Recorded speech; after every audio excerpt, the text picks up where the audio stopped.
All right.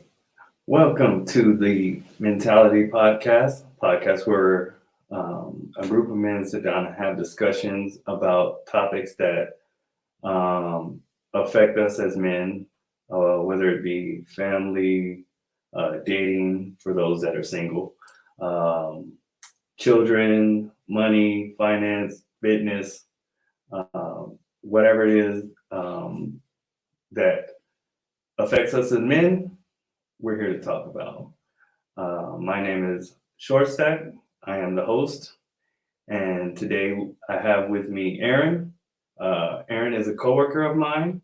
Whenever we have some free time at work, we typically sit down and discuss a litany of topics that affect us as men.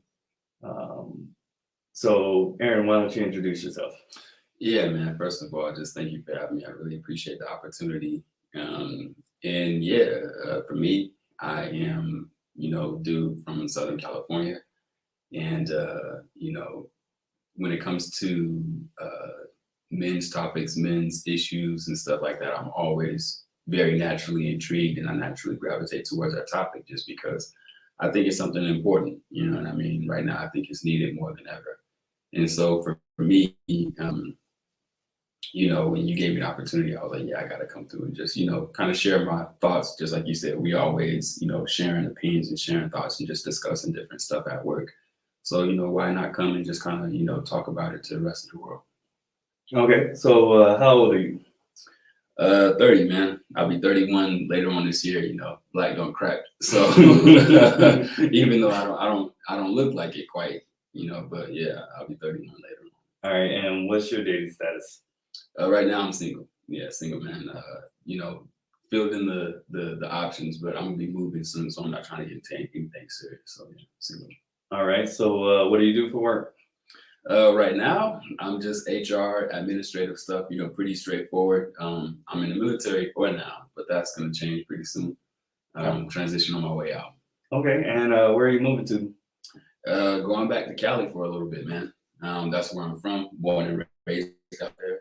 So I'm gonna go out to Cali for a little bit, and then after that, we'll see. I got a position, but it's remote, and so I want to try to change it to in office. And so if I can manage to get that, then it'll probably be somewhere like Texas. Okay. Yeah, I actually just got here from Texas, so oh yeah, I'm kind of familiar with that area. Yeah, and the wife wants to move back to Texas after we're done here. So everybody want to go to Texas, man. Hey, listen, cheap housing, right? Yeah. So I'll take it any day. Yeah. All right. So this is my first podcast, right? And I've been working on putting this thing together for at least about a month and a half. Okay. But it's actually been an idea of mine for about 4 or 5 months. Okay. And the interesting thing is, I was trying to figure out, okay, I kind of knew what I wanted it to be about, right. But I was trying to figure out, okay, what's going to be my first topic to cover, right? Yeah, right. And it just so happened that as I was, putting this thing together and, I had got everything that I needed, and this whole thing with Will Smith at the Oscars happened, and you know what I'm talking about, right? Absolutely. All right, so I felt like it was a great opportunity to have a discussion about it. Right. And I know there are a lot of people out there that are already having discussions about it. Of course. Whether or not some people believe that it was fake, some people believe that it's real. Yeah.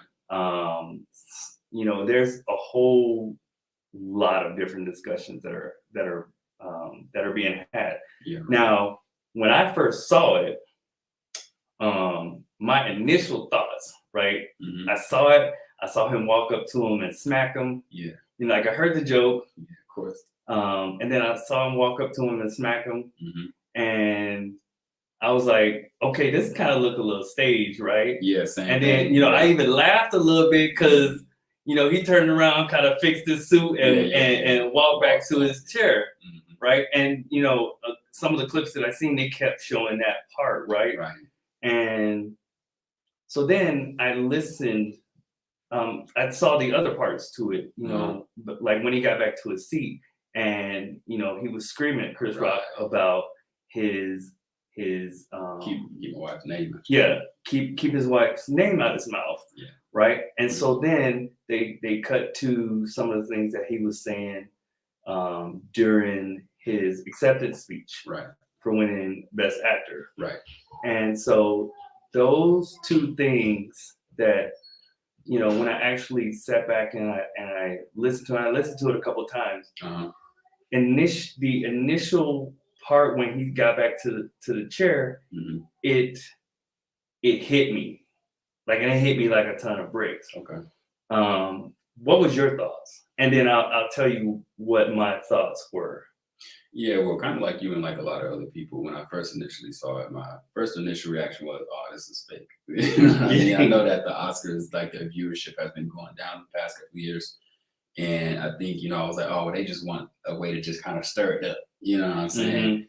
But just like you said, the more and more I watched the clip and I saw his reaction, I was like, you know what? Actually, I think that this is real. I think that this is actually genuine, you know? And so my reaction was, at first, to be honest, I really didn't know how to process it.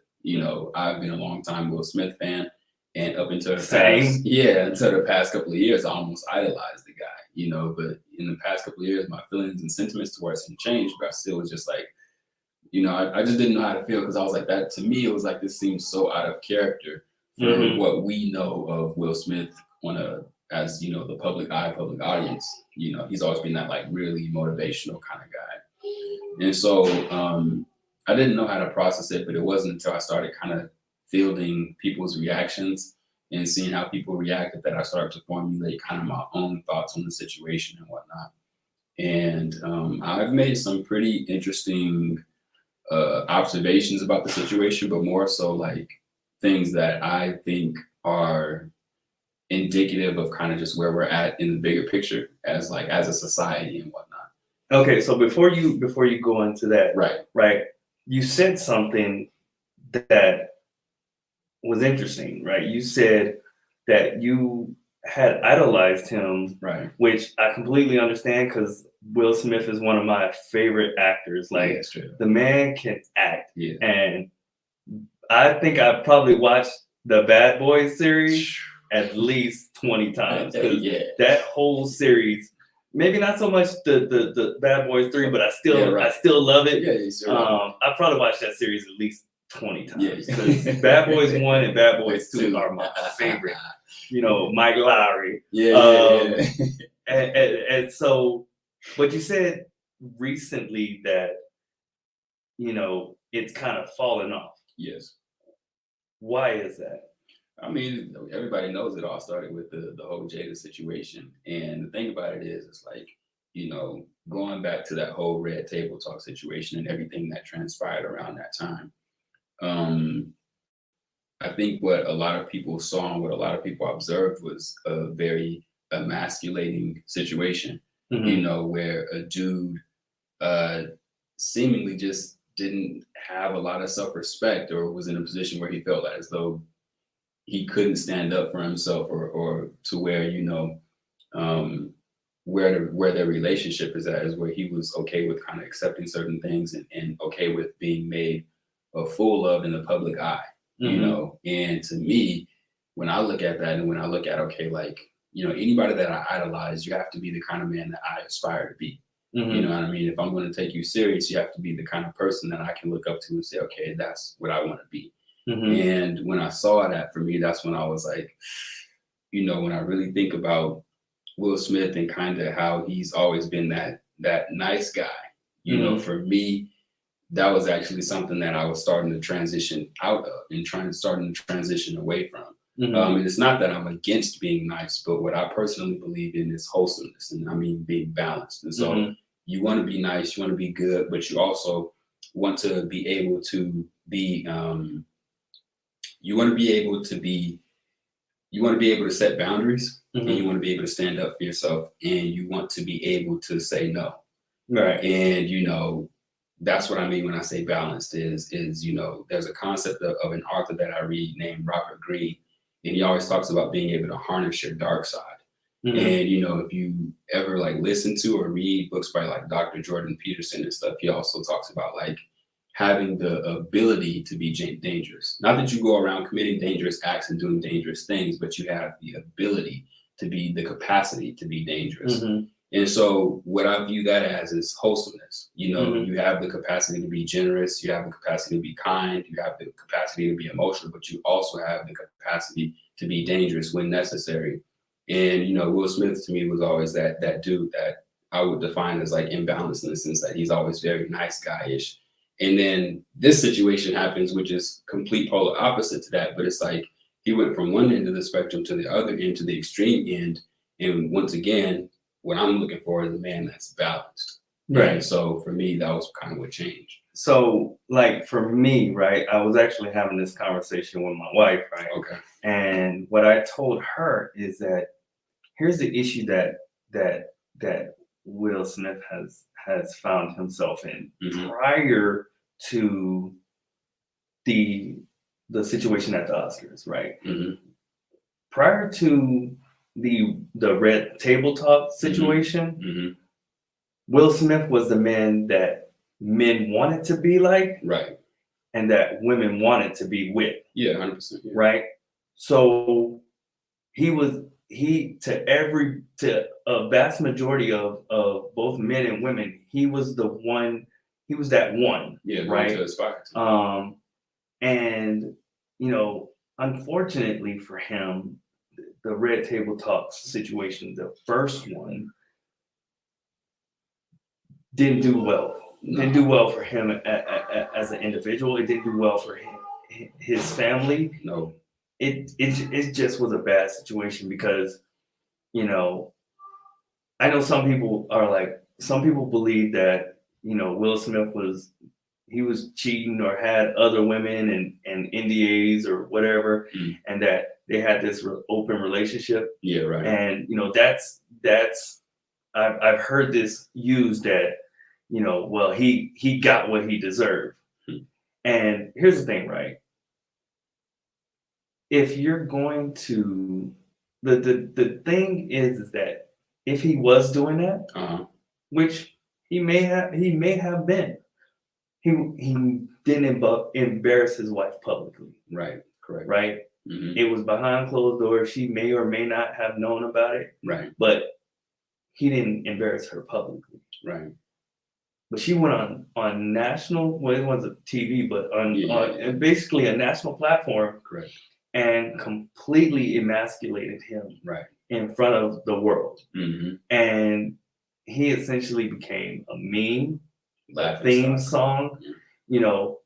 He's probably in a position right now, or has been, that he's fairly uncomfortable with. Right. Because prior to that, he was everybody's dream. Right. Hmm. For guys, he was the one you wanted to be like. Right. What do you say in Bad Boys? Everybody want to be like Yeah, Mike right. Lowry. Yep. Yeah. Yep. He was the one you wanted to be like. Yep. And he was the one that women wanted to be with. Yeah. And nonetheless, in exchange for a man that's way lesser than him. You know what I mean? I'm talking about August Alsina.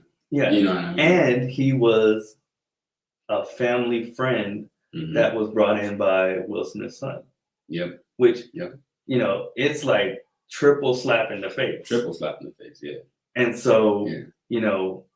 he's had to deal with all of that, right? Hmm. For the last 18 months. And I don't know if you saw the more recent red table talk where, he was, Jada basically went and Mhm. basically said that he was sexually inadequate. Yeah. Right. Yeah. In a whole bunch of I guess. other words, but Yeah, it basically boiled down to him being sexually inadequate. Right. Or in her mind, she felt like he was sexually inadequate. Right. Right. And it's like, did you not learn from the first time? Right. Yeah. She And keep you go embarrassing back, herself. you keep going back. And so here's the situation now Mhm. that has been created where the public is now bashing him and bashing his wife. Yep. And as the man, your natural role is to want to provide and protect. Yes. And also throwing the fact that this man absolutely loves his wife, regardless of the foolishness Mhm. that she's bringing to him. Right. He still loves his wife. Mhm. So this is a brew of a recipe for disaster, you know. Yeah. And that'll kind of throw that out there to kind of lead into what I saw. But is there anything you want to add to that? Yeah, most definitely. I think that what we've seen accumulatively between these red table talks and between this most recent event, I think is a guy that especially with the whole Chris Rock event, most recently, is a guy that seems to keep trying to earn his wife's love and approval Mm-hmm. and is willing to do anything to get it. And I think the Chris Rock situation was indicative of that, because it's like, your wife goes and lays with another man, right? And that makes you feel maybe inadequate. Then she goes on live television and says that you don't really satisfy her sexually. That makes you feel inadequate.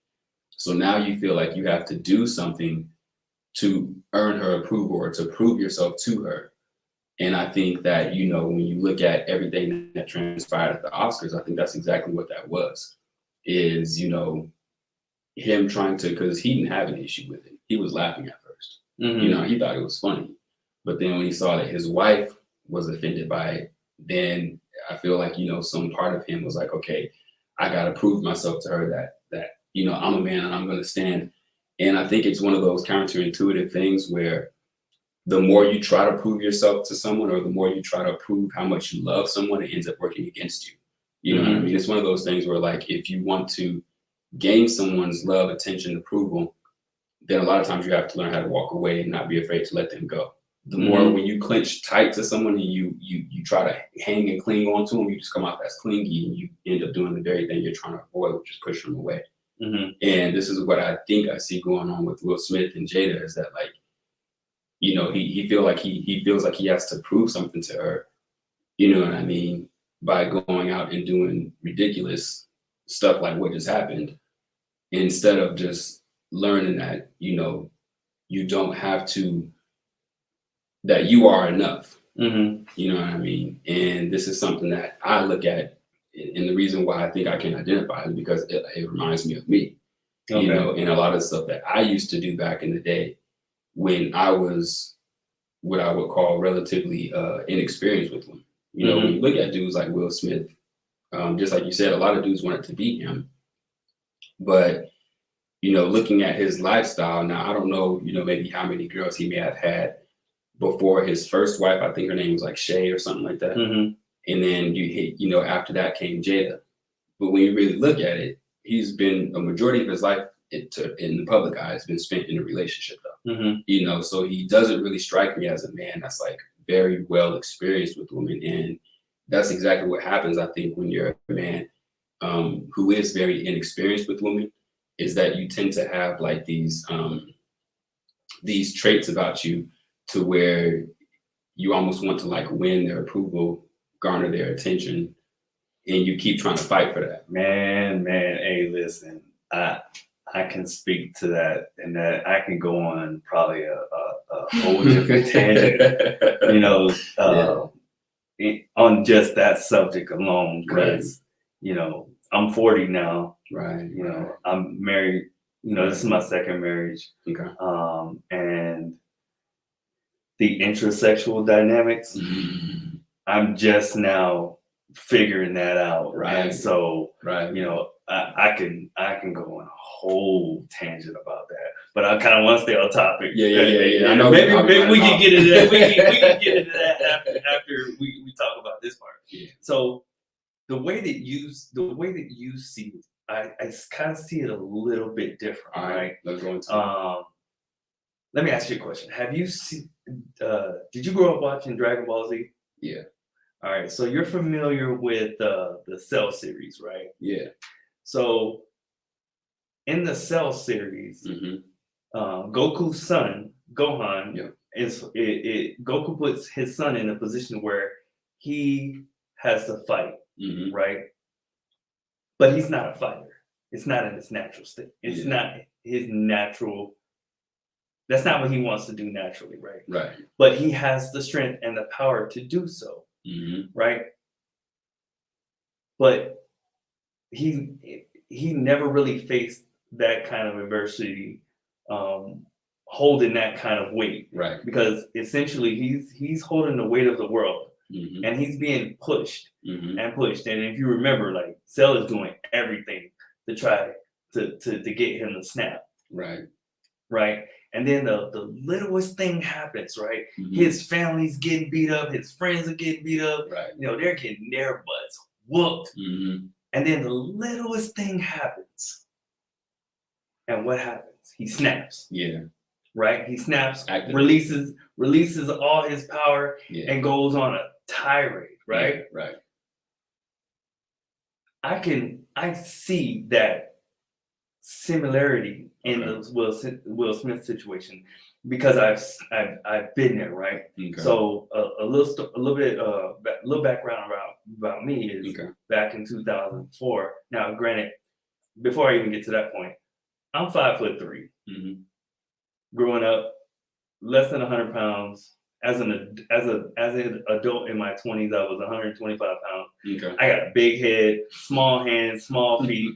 I was not. I'm not what you would call a overly attractive man. And I got bullied a lot, Okay. right? Okay. And I was super sensitive, Okay. very emotional, Okay. and like I every day, right? And then, but I was a super nice guy, right? I wasn't the kind of guy that wanted to fight Mm-hmm. or anything like that, and I would never get mad. I would just, go off, Passive aggressive. and I would kind of go off and deal with it, cry or whatever by myself, or Mm-hmm. with my mom or something like that, right? Right. But then when I turned 16, Mm-hmm. somebody said something to me, Okay. and without me even knowing, I snapped on them, right? Mm. Like, I cursed them out, and it was the first time I had ever done that, right? Okay. And it kind of threw me for a loop, right? Yeah. Fast forward, and that was the first time I had experienced it. Uh-huh. Fast forward to 2004, I go through some things, all of that stuff that I had went through as a kid. I kind of compartmentalized it, Mm-hmm. packed away all my emotions, and never really truly dealt with those issues, right? Okay. Come 2004, I find myself where there's a number of things that happened, and I go into this like deep depression / suicidal state, Wow. right? And then when I came out of it, Mm-hmm. like, I was the angriest person Mm. that you could ever run across. Mm. I still wasn't a violent person, Okay. but if you even looked at me the wrong way, right, I would snap on you. I would Okay. give you the business. So if you take those two situations, right, and you kind of put them together, like the Cell, the thing with DBZ, and Yeah, right. My experience, what I saw was a man that had been dealing with a lot of things Mm-hmm. that was unfamiliar to him over the last 2 years, right? Mm-hmm. Getting beat up by the media, Yeah, of getting course. beat up by fans, Yeah. getting beat up by peers, Yeah. comedians, everybody that you could possibly name of, everybody knew about, what was it, the DJ Marquis Entanglement remix? Yeah. Like, everybody knew about it. Everybody was talking about that. And then you throw in the more recent situation, and that's another load that this man is carrying. Yeah. Right. Sure. And so, yeah, he heard the joke, and the joke was mediocre at best, right? He heard the joke and laughed, because it was a little funny, but it wasn't like, and it wasn't even really that disrespectful. And I know that, Yeah, right. Jada has a situation with her alopecia Mm-hmm. Yeah. and all that. But it kind of comes with the territory of being that level of a star Mhm. and sitting that close to the stage, Yeah, right? and I don't think Chris Especially, Rock knew that. Anyways. especially with when you got a comedian on stage who has been known to roast people, right? Yeah. And you know, I don't think Chris Rock was being mean spirited. No, like, I don't even think he knew. Right. So the scene cuts to where Chris Rock makes the joke, and then you see Will Smith laughing, Yep. and Jada not laughing. Offended. Right? Yeah. You can definitely tell she was not happy with the joke. Right. And so what I imagine happened, because it seemed like there was probably somewhere between 7 to 10 seconds in between, Uh-huh. that scene where they showed Will laughing and then him walking up on stage. Mhm. What I imagine went through his mind, or not necessarily went through his mind, because I think he was actually on autopilot, Mhm. right?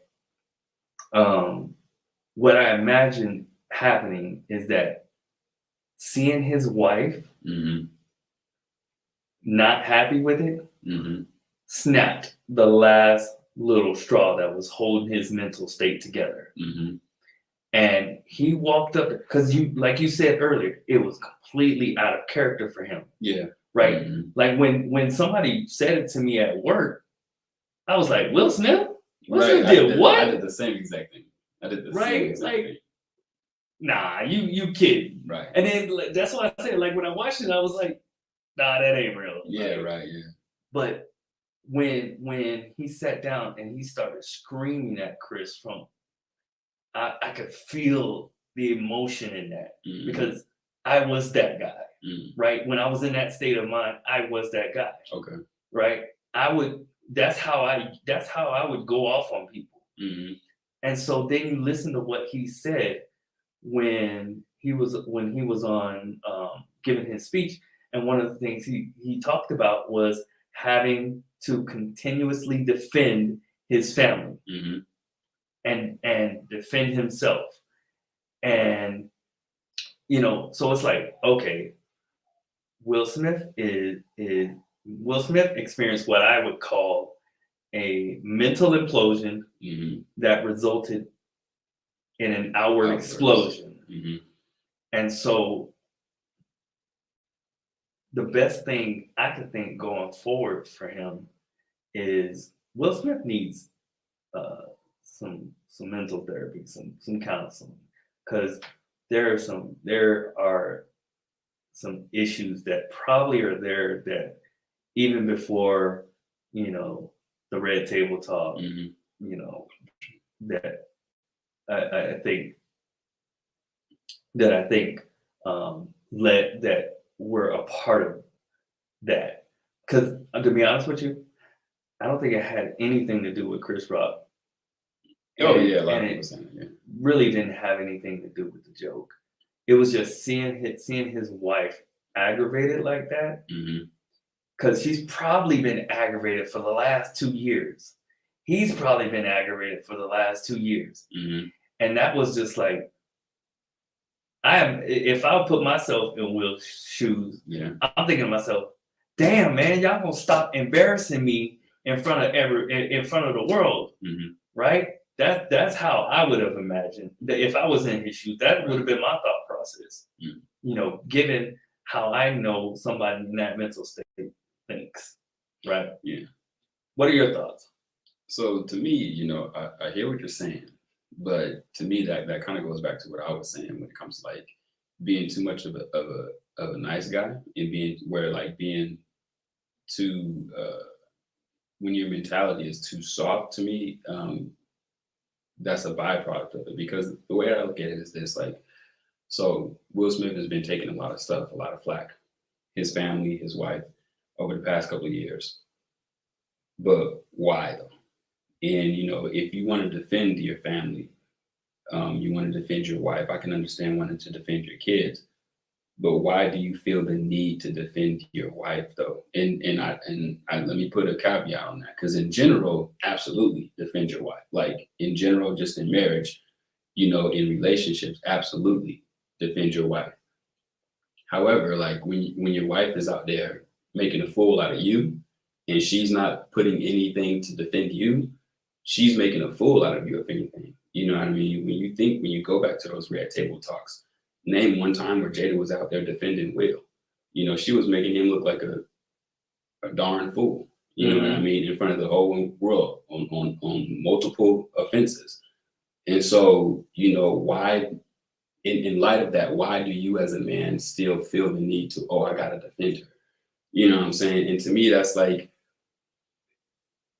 that to me is what kind of shows like, or at least gives me the impression that the relationship is a little one-sided. The fact that you feel the need to continually come to her defense when she not one time has come to your defense, and if anything has damaged your name, damaged and hurt your reputation, maybe even hurt the reputation of the whole family, and so that is where I see the issue. And that is like, I don't think that, I don't think that that's a necessary mentality to be in. If you're a man who's in his position. For me, I wouldn't be so quick to feel compelled to do that. Now, I completely understand what you're saying. My view is a little bit different, Sure, but absolutely. it's not too far off of what you're saying. Sure. And it's really not necessarily my view, but it's kind of a thought that I have. Right. You got to remember that Jada, as disrespectful as she is, she's still the mother of his kids. No doubt about it. Right? They will always be tied together for the rest of their life, right? No doubt about it. And as my mom would say, she's your wife until she's not. Right? She's your wife until she's not. Right. So you as a man still have that responsibility, right, to provide and protect. Even if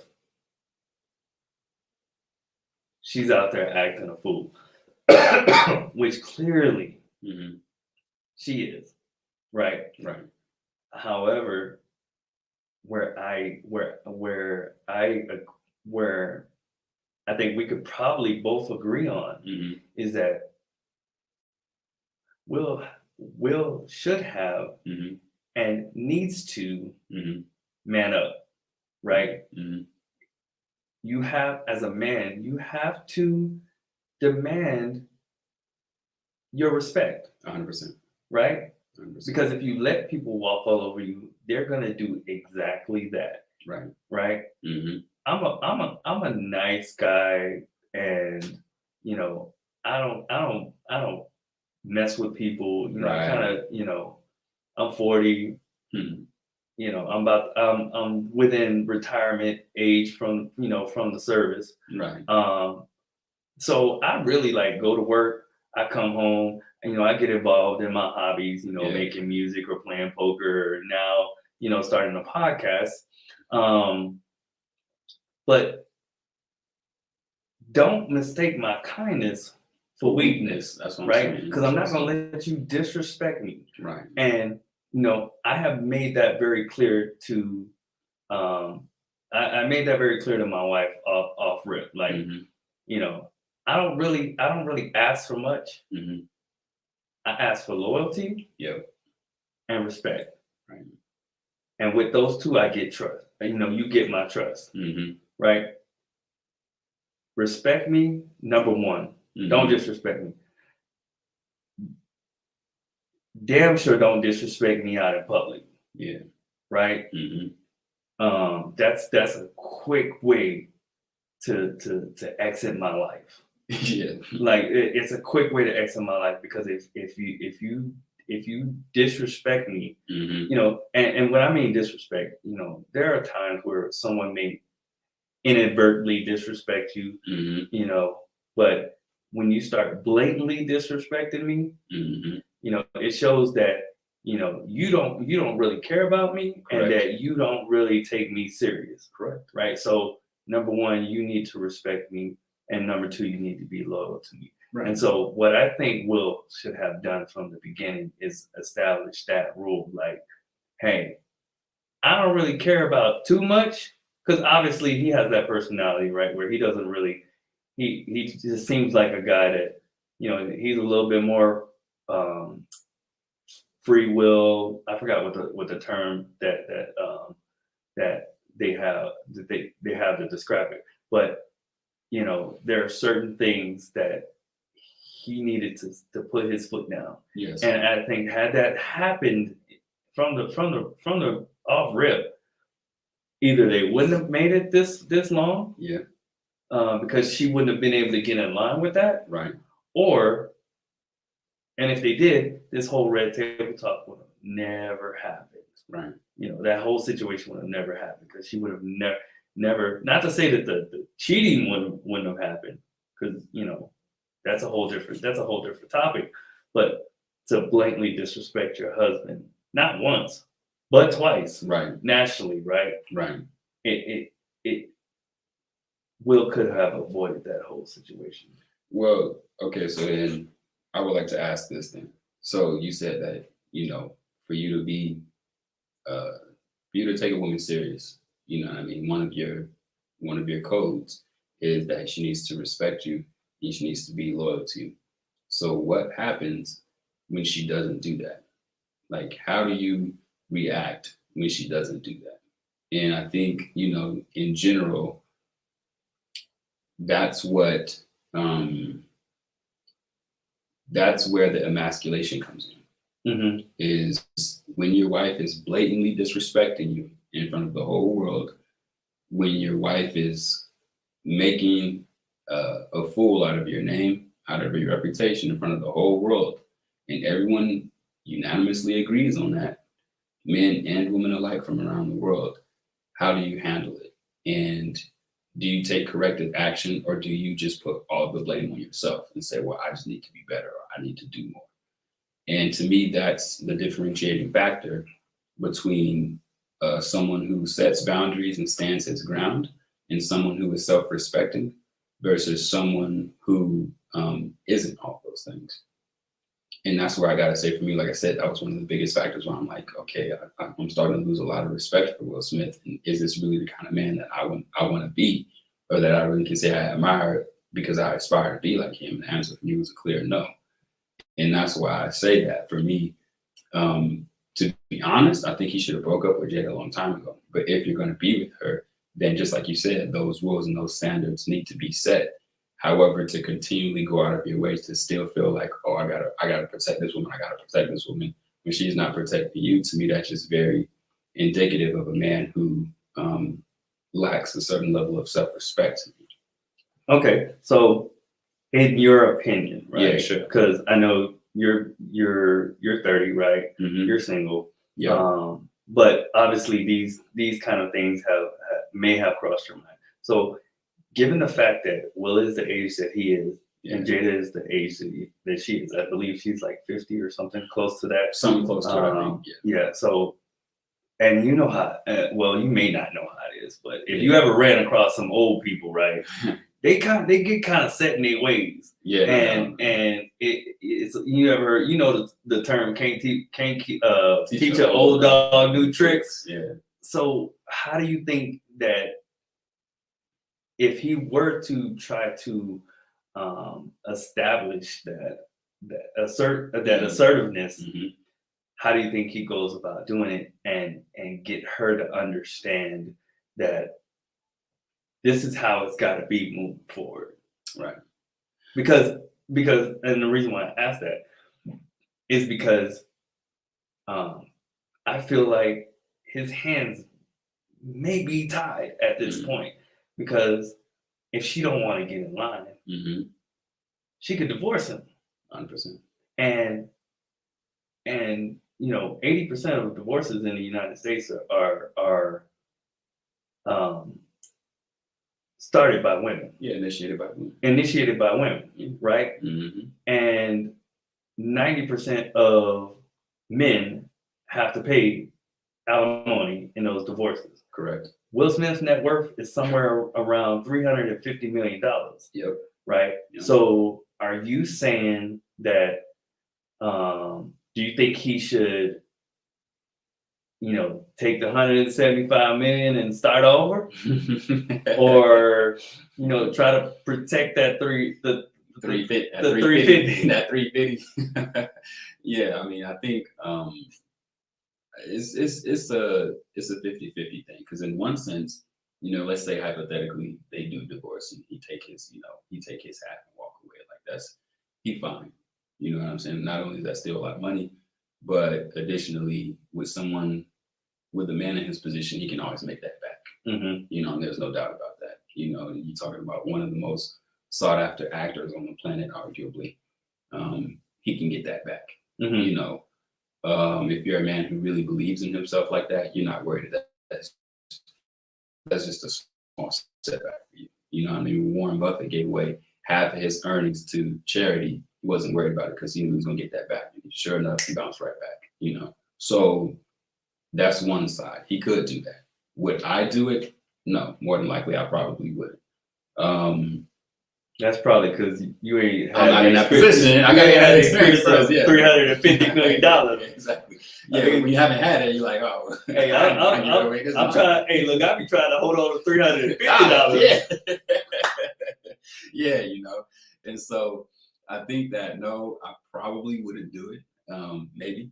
But that being said, I think, definitely what you said, like, when you've been married, I mean, I don't know the exact number of years that they've been married, but I know I think it's like late 25 or something like that. Yeah, somewhere around there. So like, just like you said, they've been married for a long time, and to try to, I guess, reestablish ground rules with Jada this late in the game would prove to be a challenge and she strikes me as a very headstrong woman on top of that. Right. You know what I'm saying? And maybe even a little stubborn.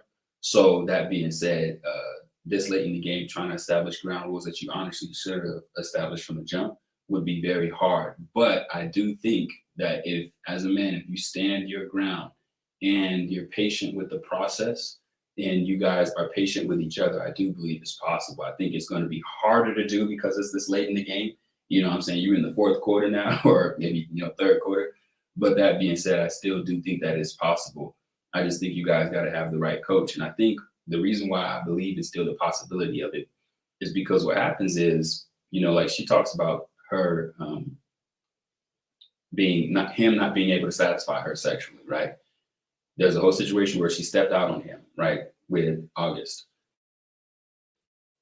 And what this all indicates is that on some level, she's unhappy. So as a man, when you start taking proactive steps, even if she doesn't think that they're going to work, but through experience, she starts to find herself becoming happier and she starts to see different results. That's where, it's one of those things where you tell someone something and I say, hey, I want you to do this, go do that. And you're like, I don't think that's going to work, but I'll try it anyways, right? Mm-hmm. And then when you start to see the results, you start to become a believer. Right, right. So I think he could, if he could just stand his freaking ground, I think he could make Jada into a believer. Okay. Because, if he stands his ground and says, hey, look, you have to let me lead, you have to respect me, and he starts setting those boundaries, that's exactly what's going to happen. And he starts to stand up for himself. You know what I mean? She's going to start respecting him. And by way of domino effect, she's going to start to redevelop feelings for him because that's just the natural order of things. A woman wants a man that she looks up to and that she can respect, that she finds respectable. Right. And so if you start establishing those ground rules, at first, you're going to be met with resistance. You know what I mean? But once again, if you guys are really willing to put in the work, then she's going to start, falling back in love with you again. And she's going to start respecting you and she's going to find herself happier in that marriage and in that relationship. And once she starts seeing those results kick in, she's going to become a believer. At least that's what I like to think. And so that's why I say, I think it's still possible. It's going to be a lot harder to do, but it's still possible. I mean, I can't disagree with anything that you just said because, that's the reality of it. Us as men, right? women want the best man that they can get. Right. But that's their biological makeup. They want Right. the best man that they could possibly get. Right. There's nothing wrong with that. And you know, obviously she married you, so at that point in time in her life, she felt like you were the best man that she can get, which is freaking Will Smith. Shit. And that was at his peak. Like at his peak. Yeah, at his peak. Like, Yeah. I know she had the thing for Tupac, but it's freaking Will Smith. Yeah. So It's, you know, had a diamond selling album, Big Willie style, had all those successful movies all over the place. You know what I mean? He was at his peak. right. Yeah. So, but here's the thing, right? Mm-hmm. As a man, and is it fair? Probably not. But as a man, you have to continuously be the best man that she can get. Right. If you start to fall off, Mm-hmm. to slip, to get complacent, to not do the things that you were doing in the past, or you know, you start to get a little fat, you know, all of these things, and you haven't reached that point in your life where all of that no longer matters, you know, where you've reached retirement status, which, you know, those folks that hit retirement status, they pretty much said, you know, we're gonna die together, right? Right. At that point, you know, we're talking 65 Plus. and up, right? Yeah. You don't really find too many divorces coming in that age range. Correct. So men have to continuously better themselves, or continuously hold true to what made them the best man for that woman. Yeah. Right. And I think that Will probably didn't do that, you know, just based off of how things have played out, you know, and a lot of it could be from the simple fact that he didn't know, right? Yeah. Like I didn't know. I'm just now learning a lot of things about is it intra or intersexual? Intersexual dynamics, right? Yeah. I'm just now learning that, and I'm learning about a lot of stuff that, had I knew when I was 20 years old, would have probably changed the entire course of my life, 100%. right? You know, I'll share this, and it's kind of a little bit off topic, but it's still kind of relative to what we're discussing. Is, you know, growing up, I was always a relationship guy. Right? Yeah. You know, my mom told me, but the only advice I was given about relationships growing up was by my mom, and that was always treat a woman like how you want your mother to be treated. Right. So that's what I built my whole philosophy off of when it came to dating, right? That was the foundation. And so I was the nice guy. Yeah. Right. But let's be real, right? Like all of those descriptives that I gave you earlier of me growing up, I wasn't gonna get no girls. No. Not even, you know, forget high school, because and earlier, because, you know, you really can't control it. You're not in control of your own life, right? Right. It's basically your parents outline what you will do, which is go to school. If you're a sports player, you do your sports. Yeah. You come home, do your homework, blah blah blah blah blah, right? But into my early adulthood, I had options that I could have taken advantage of, right?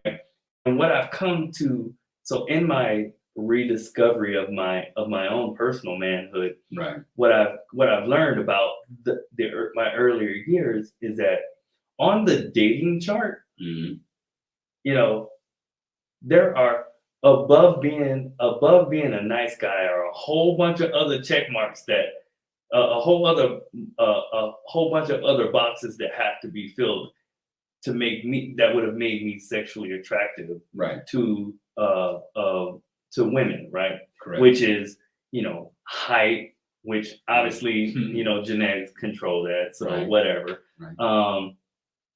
Fitness, which I can control. Yep. Money, you know, style, lifestyle, fashion, lifestyle, all of that, right? Mhm.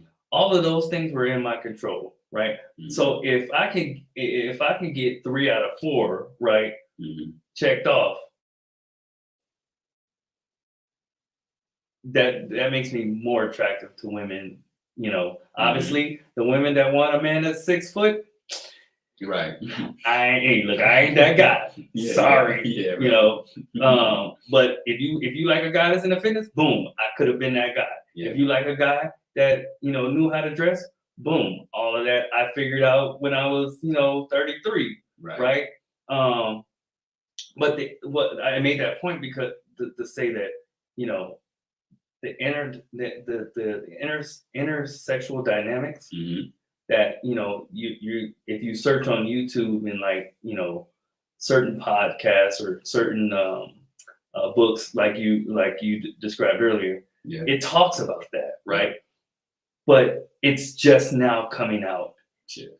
just now in this time and age. Whereas when we were coming up, we didn't we didn't have any of this information, Yeah, and exactly. and guys weren't giving it out Uh-huh. because hell, they were just as lost as we were. Right. But those who had natural game and natural looks, Yeah. or had their fathers had ridiculous work ethics, and so they learned that, and that's how they got to become higher value men. Mhm. They had a one leg up Yeah. on The rest the of it. average guy, Yeah. right? Yeah. The average guy that makes, $25,000-$30,000 a year, who's not the most attractive, Mhm. who's 5'3" or whatever. Yeah. And so it over time, I've discovered these things, but I just wonder, like, what a young Will Smith Mhm. was like. What was his life like? What did he know these things? How did he? How did he gain so much bravado, but then over time has has lost it? Well, my thing of it is, it's like, okay, so let's analyze what we know of young Will Smith's lifestyle. So he grew up and was mainly dominantly raised by his mother. He had a dad, but I don't think that his dad was as involved with his lifestyle until later. And I believe that he was mainly raised by his mother, which is a lot of young men nowadays are raised either by single moms and they don't know their dad, or their dad is kind of like distant. And from there, just kind of like what you said, your philosophy on when it comes to like dating women, or just your viewpoints on women, are have naturally been sculpted by your experiences. When you're young and you're that impressionable, the first impressions that you have with the opposite gender are formulated with your parents. So if Mhm. you're a young girl, your first impression of men is going to be your dad, and vice versa for young boys. And so when a dad, or you don't have a father figure, or they're not around, or they're maybe a little distant, um, then the only really impression you grew up with is, women. And typically as a child, you naturally idolize your mom. You know what I Mhm. mean? Especially if she's a single mother, or if she, is the dominant parental figure in your life. You kind of naturally just idolize her. You look up to her. And so therefore you'll carry that mentality with you into your adulthood. Mhm. And I think, there's even, I mean, I don't want to go like too deep with it, but there's even an aspect of like, okay, not growing up with a very actively involved father figure could also be, could lead a man to a point where he feels the need to like earn people's approval, Mhm. because your dad was never around to tell you, I love you, you are enough, you know? Right.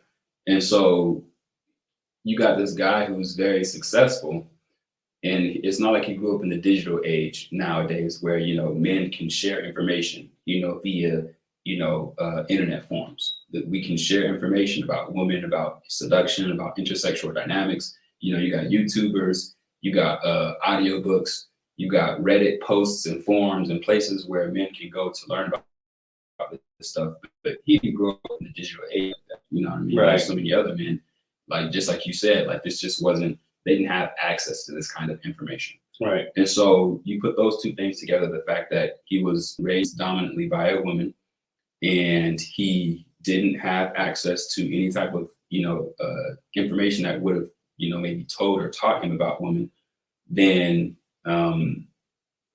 he goes out into the world and, obviously starts to become, a very, highly paid and sought after actor. He starts to get some success.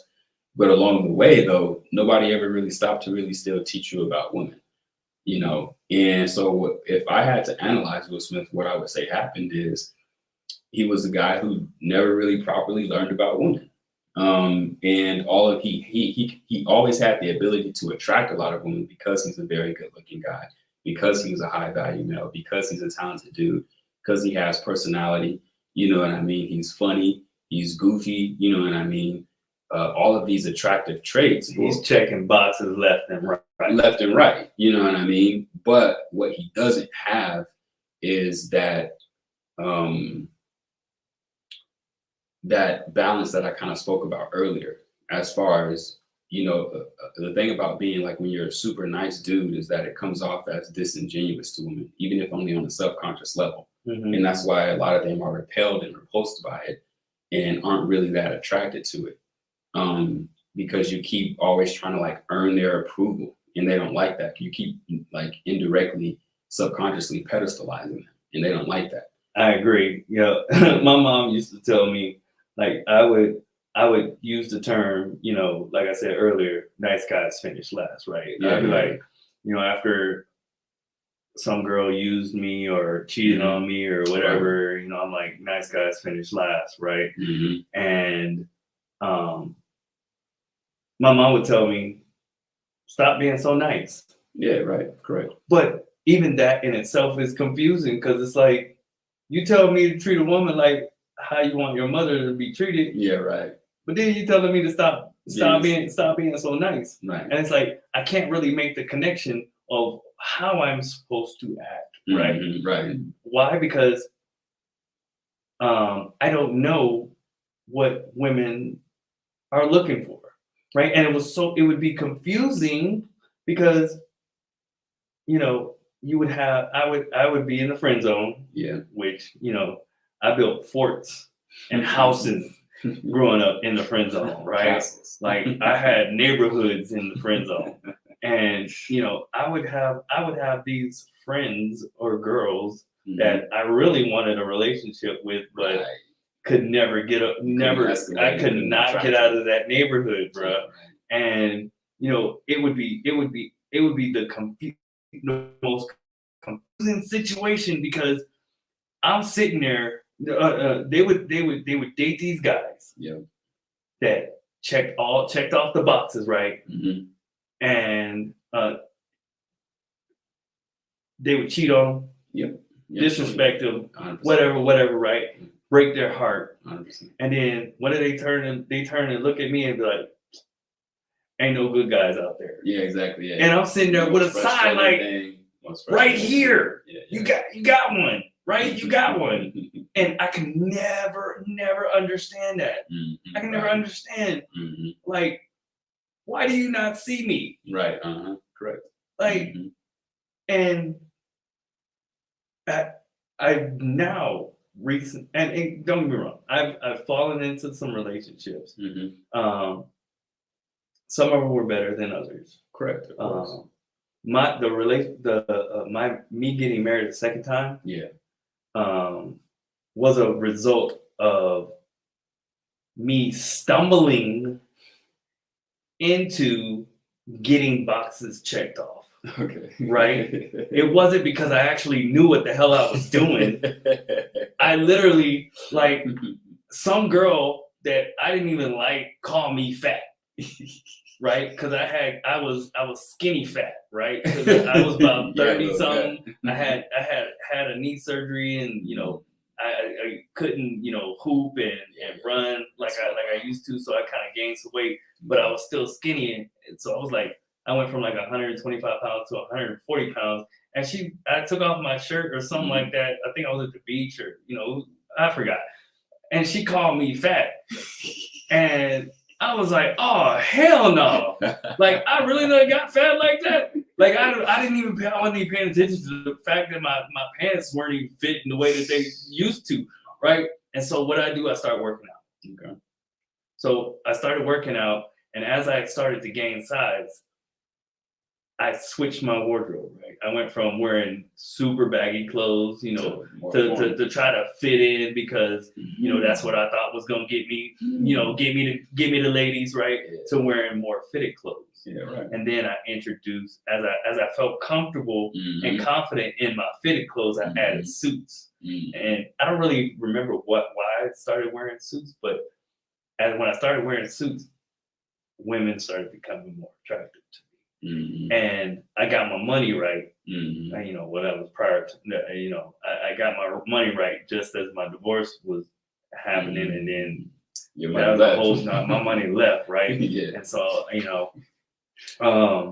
but I had gotten myself to a point where I was confident, blah, blah, blah.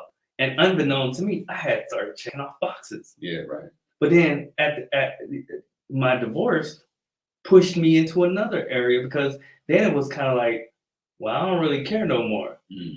My whole goal now is smash and dash. And so, but I was honest.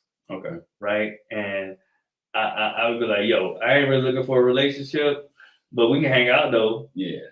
And, that made me more attractive. And so, I've kind of stumbled into this intersexual dynamic, realm. And I think that Will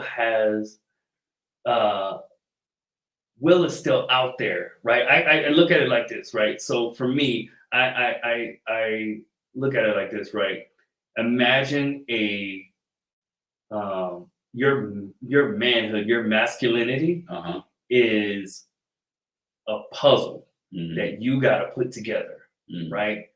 And for me, growing up, I had this puzzle that, is my masculinity that I have to learn to put together. Right. But I'm putting it together without the picture of what it's supposed to look like. Right. So, I got this 1,000-piece puzzle set without a picture. Right. To reference. Yeah. And so now I'm just out there and I may get lucky and get this piece and this piece together. Right. But it's taken me 40 years. Right. And,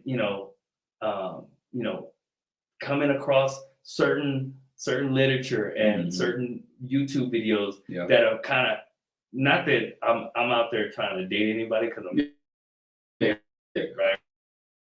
But it's helping shape, help putting the past pieces that were still kind of lingering out there, and didn't necessarily make sense. Right. Putting it together so that I can understand number one, things in the past, but also how I can move forward. So one of the most recent things that I learned is what I was telling you.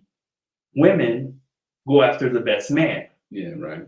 And like, I had never heard that before, right? Women go after the best man, and you have to continuously be the best man to keep a woman. And if you fall off, you run the risk. You ever heard the term where they tell women, make sure you keep your man satisfied so that you don't crack the door open and to let another woman walk in. Yeah, right. Essentially, if we don't continuously be the best versions of ourselves and be the best version that she thinks that she can get, we inadvertently crack the door open for some man that's got more money, taller, handsomer, higher value of status or whatever, to come in, kick the door in, and take your woman or put her in a position where she's laying up with him. Mm-hmm. And I think if you look at the situation with August, obviously there's now she said that, you know, it was because of his situation, blah blah blah blah blah. Yeah. But women just don't do that. Yeah, right. I mean, women just don't lay down with men Yeah, right. just off rip. Yeah, Right? exactly. It's not in their natural Nature. makeup, Yeah, right. especially for a woman her age. Mm-hmm. You know, who has been through some things in life and had some experience. My granddad, this is like 7 years ago or something like that. Mm-hmm. But it's just not. So that's a clear indication that Will wasn't being the best man that he could be in her eyes. Mm-hmm. And so, and it's probably from a lack of knowledge, a lack of not knowing these things Mm-hmm. that even I have now discovered or now are discovering at the age of 40. Right. I think that, I think a portion of it is like the way I look at it is I think Will Smith checks a lot of blocks as far as like, I would say that he checks the blocks as far as like being a man who's on his mission, on his purpose, on his grind, a man that I would say is evolving, you know what I mean? But where I think the block that he doesn't check, at least for Jada and for a lot of other women, is the block that of arousal. What I mean by that is just how a lot of female attraction is driven. Comes down to, once again, for her to respect you, you have to be a man who respects himself. And you have to be willing to set boundaries. And you have to be willing to, I think, once again, be a well-rounded man. And like I said, a well-balanced man. And a man that has the, kind of going back to what I said earlier, has the capacity to be dangerous. You know, if you look at a lot of different, like if you ever read and pay attention to like literotica, I don't know if you know what that is. Nah, never heard of it. It's the erotic books that women love to read. Mm-hmm. You know what I mean?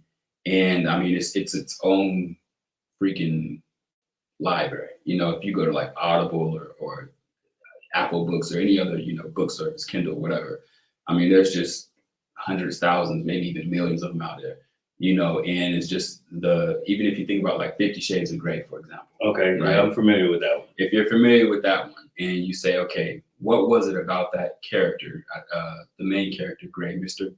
Christian, I think is his name, Christian Grey, is the main character in the book. And you say, okay, what was it about the book in that movie that resonated so strongly with women on a natural level, right? Like no one had to force women to go see that movie and purchase that book and drove. They naturally gravitated towards it. You kind of do a character study and you say, what was it about the character and why so many other men like him are seemingly attractive? And there's a sense of danger there that is naturally attractive to the feminine. And it's this power dynamic that you are a guy that you may not be outwardly dangerous, but once again, you have the capacity to be dangerous. You're a powerful man. And that's what I mean when I say well-balanced. You're a guy who, if you wanted to, you have the ability to end someone's life, for example, but you don't do it, and having that danger and possibility is the possibility to be dangerous, I found is very arousing for a lot of women.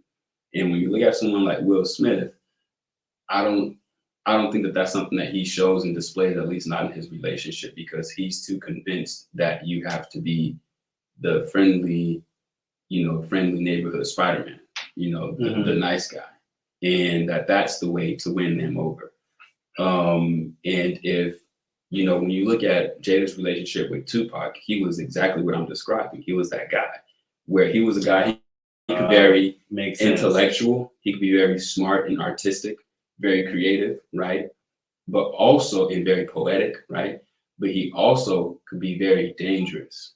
And that's more of a balance of what I'm talking about. The same thing with August.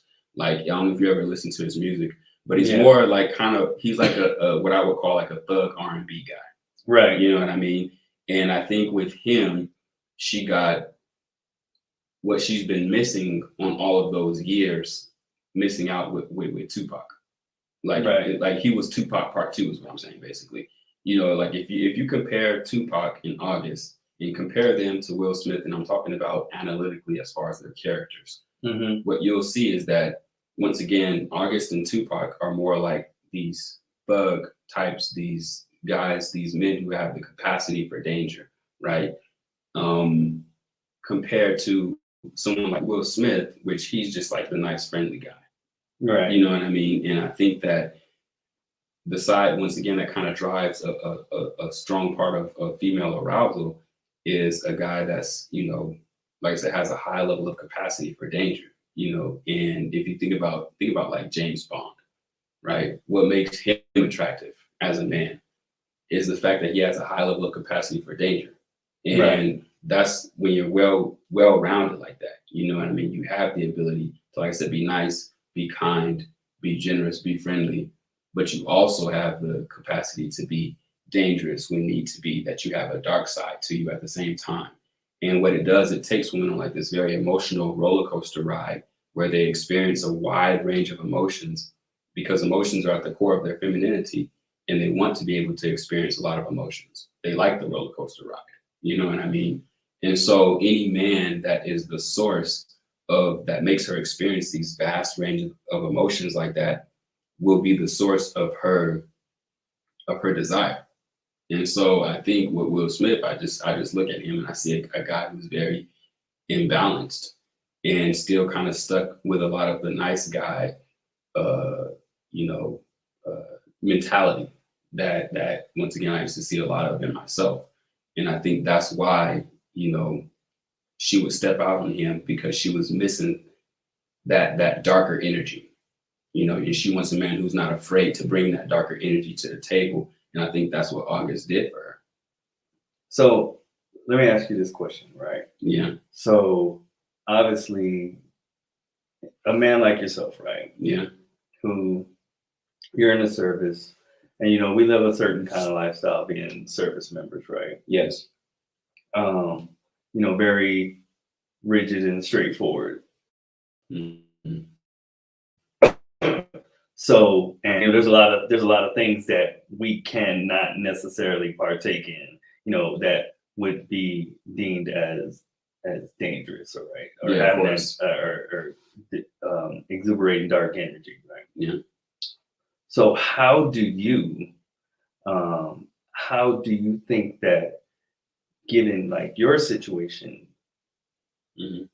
you could exuberate that and still maintain Good conduct. your good conduct? Mm-hmm. So I think a lot of it just comes down to how you act when you're around women. You know, I think a big part of when I say, you know, dark energy, a lot of that comes with a great sense of confidence. Mhm. And the type of confidence that is almost reckless. What I mean by that is like you exhibit a certain level of I don't care, you know, and as in when you're around a woman and you know you kind of are naturally indifferent, you know what I mean, as in, you know, if she doesn't text you back or something like that, you're not freaking out about it or something. Okay. Or you know it when you're around her, you're not overly So desperate basically, and then, like you're kind of mysterious, right? yeah, exactly. Yeah, So you're not not giving too much of yourself. Mm-hmm. You know, you're kind of, you know, keeping enough distance to where she's wondering like, okay, what the heck is this guy doing? Or, Mhm. you know, where is he at? Mm-hmm. And not being all up underneath her, you know. Yeah. Yeah, exactly. Having that certain level of independence because all of those things subconsciously communicate someone who's really confident. You know what I mean? Is whenever you have the ability to just walk away from her, walk away from the situation, and as if it's no big deal, and you're not afraid to lose her. That's what comes off as very confident about yourself because what it sends, the message that it sends is that I am enough and I don't really need you. You know what I mean? And so I think, there's all kinds of different subtle ways you can communicate that as a man without actually necessarily having to be dangerous. I use the word dangerous and whatnot, but I guess what I really mean is more so like having the ability to, if I can interpret it, I would just say having the ability to walk away, and having the ability to be indifferent, having the ability to stand on your own too, and to prove to her that, hey, I like you, but I don't need you. And so the thing about it is, and with that, there also is a capacity of like actual danger.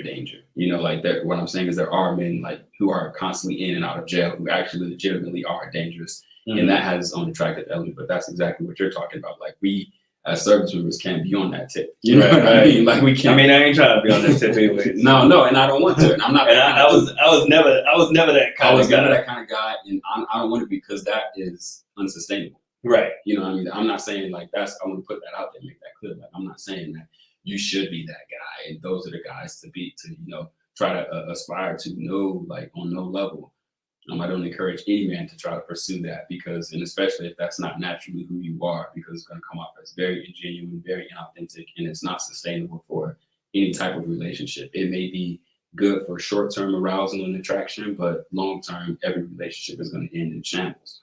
You know what I'm saying? Yeah, and you might end up inadvertently putting your life and somebody else's life in danger, and finding yourself in a situation that is very much unnatural to you. Yeah, exactly. Obviously, there are people that's a natural lifestyle for them, right? And you don't want to try to perpetrate that, for the sake of trying to make raise your attraction level to women. It doesn't work like that. You know what I mean? It's not. Number one, women can smell a fake from a mile away, bro. Yes. From a mile away. Yes, and they're gonna be able to smell it and pick it up. Like, this isn't you. You're very genuine and authentic, even if only on a subconscious level.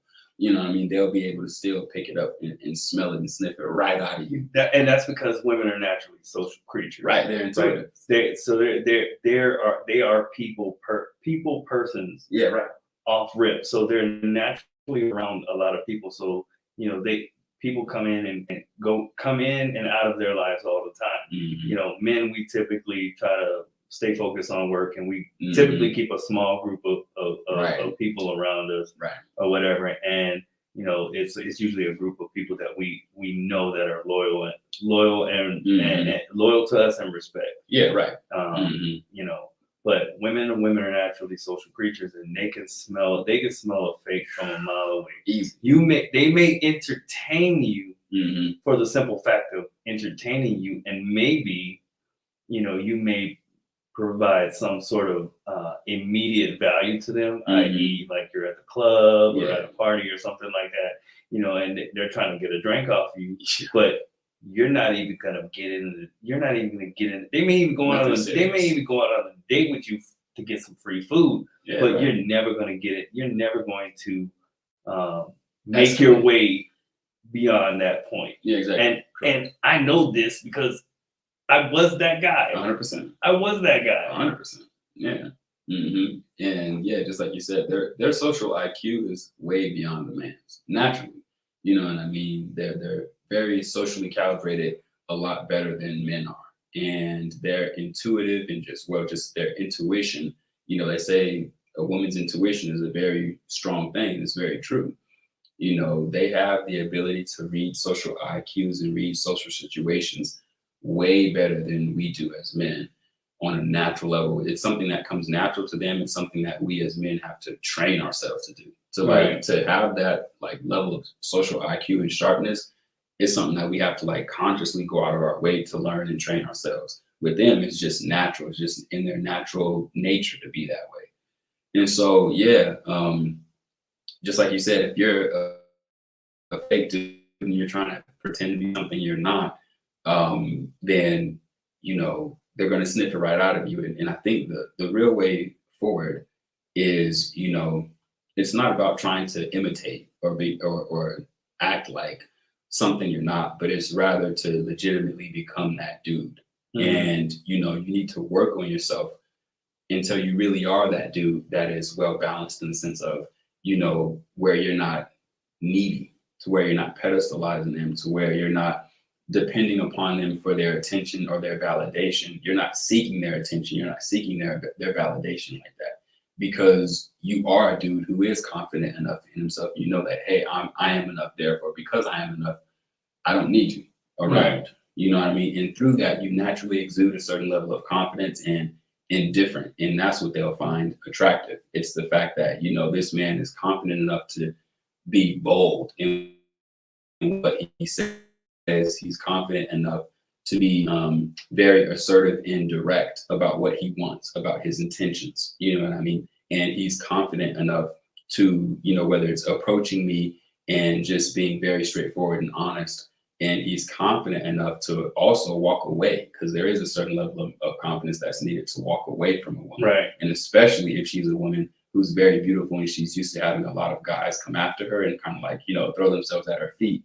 And you're the one guy who comes along and you're bold enough to just, you know, walk away and to be able to set boundaries and say, hey, look, if you don't start doing this, or if you don't start treating me with respect, or if you don't start or stop doing this, then, you know, this is over. And, you know what I mean? And just having the confidence to set those boundaries, all of these things, that's what it's about. You know, that's what I more so want to encourage dudes to do, is like, don't try to pretend.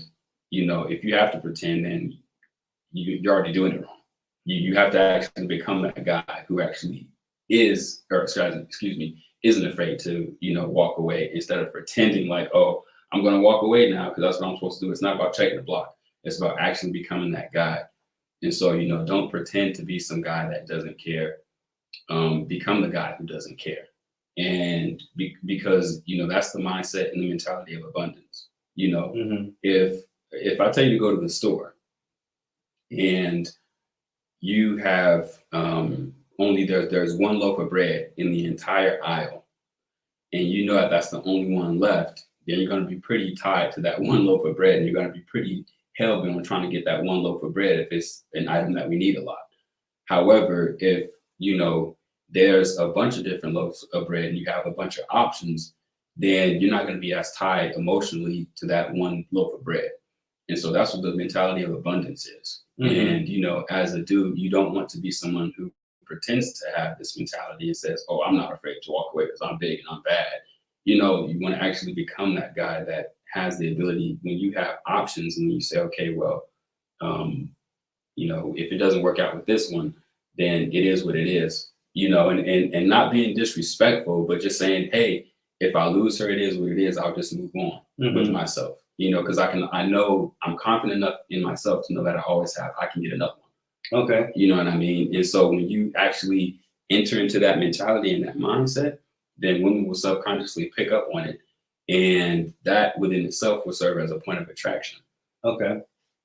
So we're gonna get ready to wrap this up here Mhm. soon, but I just want to ask you one final question, Okay. and then, you know, I'm gonna allow you to, you know, give all your handles and Yeah, sure. and say your final thoughts. But so you said that Will Smith Hmm. has, you know, has he's not the man that you aspire to be like anymore, right? Yes. And you kind of talked about some things in your mind of how he could reestablish his dominance in or establish dominance in his relationship and still be able to keep that relationship. Right. So what do you think Will would have to do to um, garner that level of respect from you once again, or is it too far gone? Man, that's a great question. To a certain degree, I honestly do kind of want to say it's too far gone, but you know, never say never. Um, I think what Will would have to do, and I mean, honestly, like, let's just acknowledge this, like, who am I really? Who cares? Will Smith doesn't even know I exist. You know what I mean? Like, what does he care if he has my respect or not? You know, but you know, just for the sake of, you know, answering the question, you know, what would Will have to do to garner and gain my respect again? Or not necessarily gain your respect, but for him to once again be in your eyes a man that you Admire could potentially aspire. aspire to be like or Okay. admire. Okay, yeah, I see. I would have to see him make a drastic change. He would have to become a man, like I said, that exhibits more self respect for himself, and a man that sets boundaries, and a man that doesn't seem to fight so hard for the approval of his wife and of his woman. A man who uh, isn't afraid to, like what he showed Chris Rock, as far as like having the ability to kind of jump into his dark side like that. Mhm. You know what I mean? But in a much less physically violent way, having the ability to jump into his dark side, but with his woman. I've never seen him jump into that side with Jada. And once again, I'm not saying that he should be laying hands on her. Okay, You know, so we I'm not need to saying make that. sure that is I'm very, not saying very that. clear. I'm not saying that. I do You know, not condone that. That is, we don't want to make. We want to make sure that we're not putting that. Not at all. We're not putting that kind of message out there. Not at all. But I think I understand what you mean. It's basically taking control of his relationship, Yes. establishing that Boundaries. that the boundaries, establishing that, hey, I am the man in this relationship. You will respect me, Hmm. right? Yeah. And it may. Do you think that the first step could be moving on? I don't think right now would be. I'm not so sure if right now would be a good time to move on. If the end goal was to fix the relationship, I don't think right now would be a good time to move on.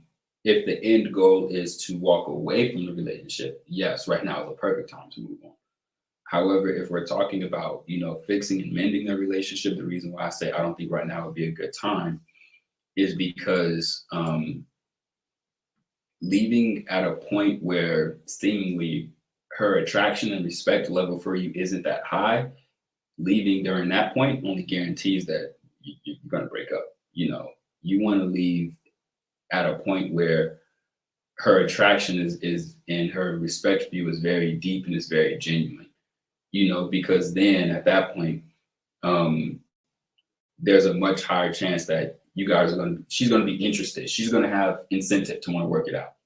You know what I Because mean? she feels like she has something to Lose, exactly. Okay. It's that like makes sense. she's not going to care if you walk away if she hardly respects you or hardly likes you in the first place. It would be like me telling Rihanna I'm going to walk away.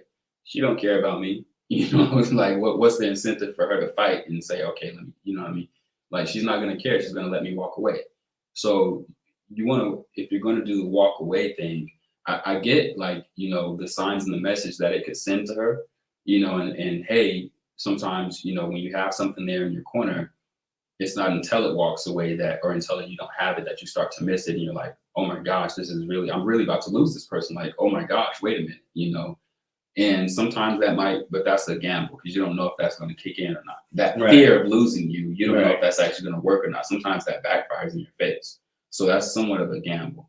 I would say they just really need to, he really needs to be able to kind of show that anger and that frustration at her, get mad at her in a healthy way, in a productive way. But there is a way to get mad at your partner in a productive way and show her that, hey, I'm not standing for this BS anymore. You know what I mean? I'm not going to take this anymore. And it's not, like I said, about getting angry and lashing out or getting physical or none of that crazy stuff. Absolutely not. Absolutely not. But there's a certain way where you unleash your frustration and your anger in a productive manner. And she needs to be able to see that. And that's probably a side of Will that I don't know if she's ever saw it, but she's probably waiting to see that. She probably deeply inside of herself, she probably wants to see that. She wants him to kind of go off and be dominant and to kind of take control. And she's probably waiting for him to do it. She deeply desires it, maybe even. But that being said, I think that's what he needs to do. And like I said, he needs to start setting boundaries and he needs to start saying, hey, look, if we're going to be together, then I'm not going to, you embarrassing me, it can't continue. Yeah, I agree with you 100%. I personally, I hope the best for the both of them. Yeah. I think, they both need counseling as individuals. Yeah, for sure. And they both need counseling as a couple. And, it's something, you've already been married 25 years. Yeah, right. You're already, in your 40s and 50s. Mm-hmm. You're almost at that point in your life where you ain't gonna be able to get away from each other anyway. Right, you already got kids and everything. Well, not even that. Who? I mean, yeah. Granted, Will Smith will probably be, one of the sexiest men alive. Pause. Until until he's 60, 70 years old. Yeah. But as you get older, things change. Mm-hmm. Your body starts to wither away, mm-hmm. and so you reach a point in your life where you're just kind of stuck with each other, mm-hmm. regardless mm-hmm. of what. I mean, some of the angriest couples that I've seen are old people. Yeah, sure. But it's like, as angry as they are, they love each other, right. and they will stick by each other. Mm-hmm. And let's be real, right? They're almost at that point in their marriage and in life. Mm-hmm. So I would hope that going forward that they can somehow figure out how to make these next years the best years of their individual lives and their lives together. Right. So with that being said, why don't you go ahead and tell everybody where they can find you if they wanted to reach out with you? And I know because you are single, right? Yes, I am. If some ladies wanted to get into your DMs, they can. Everything I've said, every lady's copyright that too is way off the list. That's the last guy be telling me that. So go ahead and drop your IG and tell them where they can find you. Yeah. So that is my main platform of choice right there. It's Instagram, and you can find me at Aaron. That's Aaron, like the Key and Peele skit. AARON .c.moses MOSES, and those are just my initials. Basically, that's my name, Aaron Christopher Moses. And so Aaron.c.moses, and that's my handle on IG. And I mean, outside of that, you can find me on Facebook, Aaron Christopher Moses. Same tomato. All right. And for our platforms are available on Twitch, Facebook, YouTube at Mentality Podcast 22 on all platforms. Also, we are on IG, or I'm on IG at Mentality Podcast 22.